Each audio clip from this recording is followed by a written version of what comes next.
Senator Matt Canavan is here. Former Senator Cory Bernardi is here. Steve Price is here. And Nicholas Reece. Welcome to the great sausage party that is Monday night on Paul Murray Live. Lads, let's go. So, I want to show one of these little talking points that they floated up today, which was, that the Prime Minister, look, he wasn't being arrogant by not changing the question. He wasn't being arrogant by spending the $450 million, despite the fact that polls told us for months it wasn't going to happen. It's because he's just a good guy who followed through on a promise. I love this talking point. Roll this one. I promised our government would seek to answer the generous and gracious call of those 440 powerful words. Through a voice, we have kept that promise. I promised that our government would seek to implement the Uluru Statement from the Heart.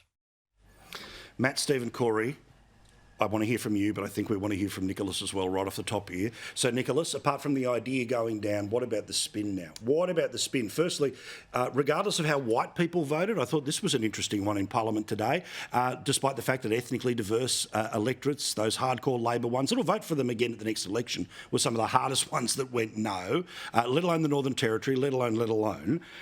What exactly is this talking point, and do you think they can do slightly better than, look, I know we spent $450 million, I know we upset an awful lot of people, but he just was following through on a promise, like $275 lower power prices.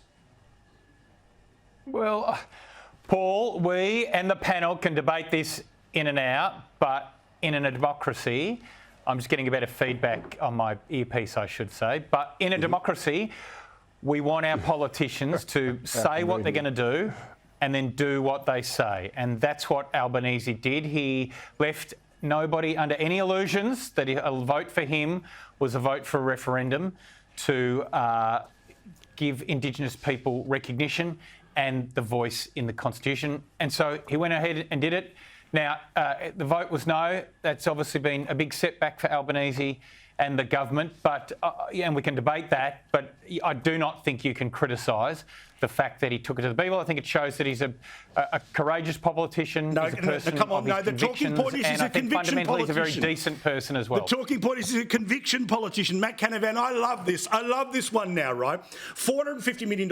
I literally listed stuff that they could have doubled, trebled or 10 times in their own federal budget that would have got a better result than what they knew was coming in the polls before they set the date, before they locked in the question, which was no, which meant they could have pulled back and they could have put the 450 somewhere else. I don't know, but he's following through on his promise.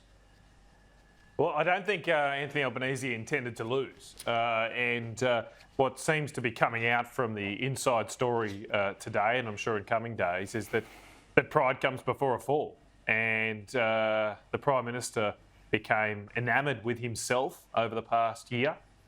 He seemed to think his election victory last year meant that he could single-handedly almost deliver this result. And you can tell from the frustrations in the Yes campaign that they were banging their heads up against the wall with the Prime Minister. He wouldn't listen to anybody, and he crazily brave stuck on this course. I'm sure he didn't want to lose, and you could tell on Saturday night, I think he had quite a shock that he lost by such a margin. So it's now a test for him. It's a test for him. Can he wake up to himself and actually get back in touch with the Australian people? I mean, his election victory last year, it was the lowest Labor vote since 1910. It was no great mandate for Anthony Albanese or the Labor government. They've spent the last year acting like they did have a big mandate, and I think the outcome of that was reflected on Saturday night. Now, they've only got half a term basically left to reconnect with the Australian people. They're certainly very disconnected at the moment.